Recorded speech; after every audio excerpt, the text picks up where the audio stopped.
నమస్తే, welcome to meta news.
ఇక మ్యాటర్లోకి వచ్చేస్తే, విశాఖపట్నం జిల్లాలో రాజకీయంగా కొందరు తమ ప్రత్యేకతను చాటుకున్నారు. విశాఖ జిల్లాలోనే కాదు, ఉత్తరాంధ్ర జిల్లాలోనే దివంగత ద్రోణం రాజు సత్యనారాయణకు ఎంతో పేరుంది. ఆయన కొన్ని దశాబ్దాల పాటు తన రాజకీయంతో ఈ జిల్లాలో మకుటం లేని మహారాజుగా వెలుగొందారు. ఎంపీగా, ఎమ్మెల్యేగా ఆయన కీలక పదవులు కూడా చేపట్టారు. ఆయన కుటుంబం నుంచి కుమారుడు శ్రీనివాస్ వారసుడిగా అడుగుపెట్టాడు.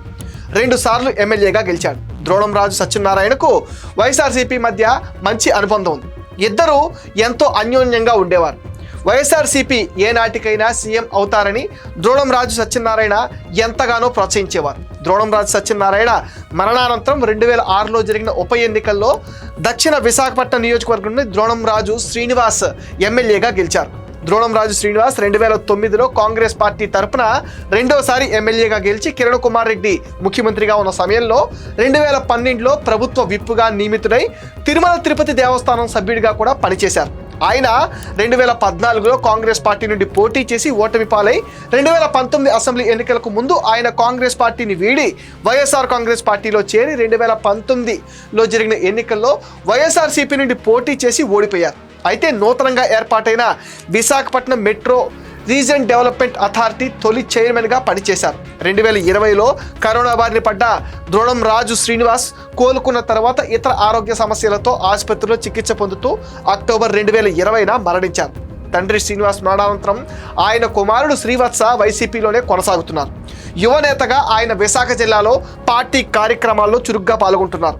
వైసీపీ ద్వితీయ శ్రేణి నాయకత్వాన్ని, యువతను బలపరిచే ఉద్దేశంతో శ్రీవత్సకు కీలకమైన పదవిని ఇచ్చింది.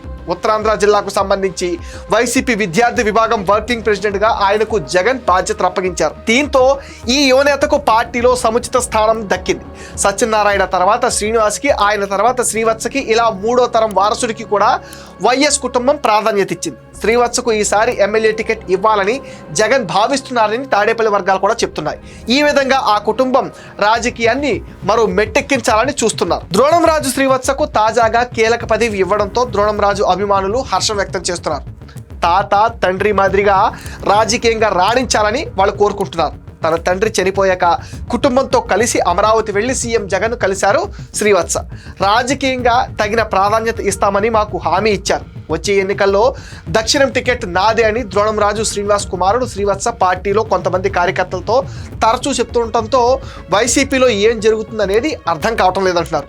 మరోవైపు విశాఖ దక్షిణ నియోజకవర్గం వైసీపీలో నేతల మధ్య సాగుతున్న అంతర్యుద్ధం పార్టీకి, కేడర్కి పెద్ద తలనొప్పిగా మారింది. విశాఖపట్నం దక్షిణ అసెంబ్లీ నియోజకవర్గం ఎమ్మెల్యేగా జనసేన పార్టీ నేత వంశీకృష్ణ శ్రీనివాస్ వ్యవహరిస్తున్నారు. దక్షిణంలో తొలుత కాంగ్రెస్, ఆ తర్వాత 2 సార్లు టీడీపీ గెలిచింది. గతంలో వైసీపీలో ఉన్న వంశీకృష్ణ ఎమ్మెల్సీ పదవిని సైతం వదులుకొని వైసీపీలో ఎమ్మెల్యేక జనసేనలో చేరి కూటమి నుంచి గెలిచారు. వాసుపల్లి గణేష్ కుమార్ 2019 ఎన్నికల్లో టీడీపీ తరఫున పోటీ చేసి ఎమ్మెల్యేగా గెలుపొందారు. ఆ తర్వాత ఆయన వైసీపీ పంచం చేరారు.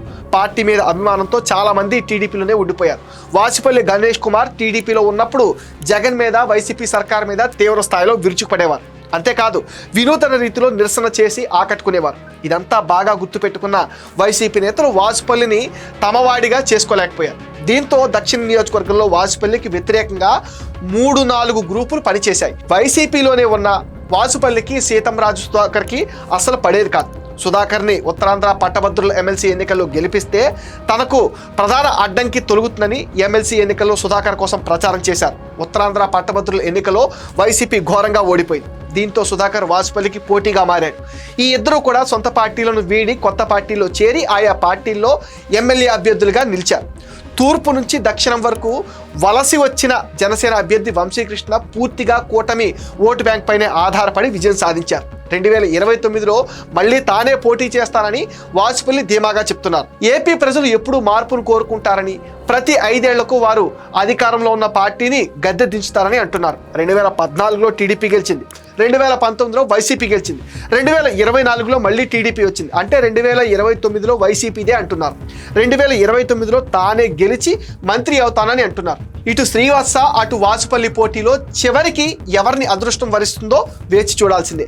ఇది మెటా న్యూస్ అప్డేట్. ఈ వీడియో పైన మీ ఒపీనియన్ ని కామెంట్ సెక్షన్ లో మెన్షన్ చేయండి. మీరు ఇచ్చే కామెంట్స్ తో మరిన్ని ఇంట్రెస్టింగ్ వీడియోస్ మీకు అందిస్తామని మీరేం చేయాలి మీకు తెలుసుగా. Please support meta news, please subscribe meta news.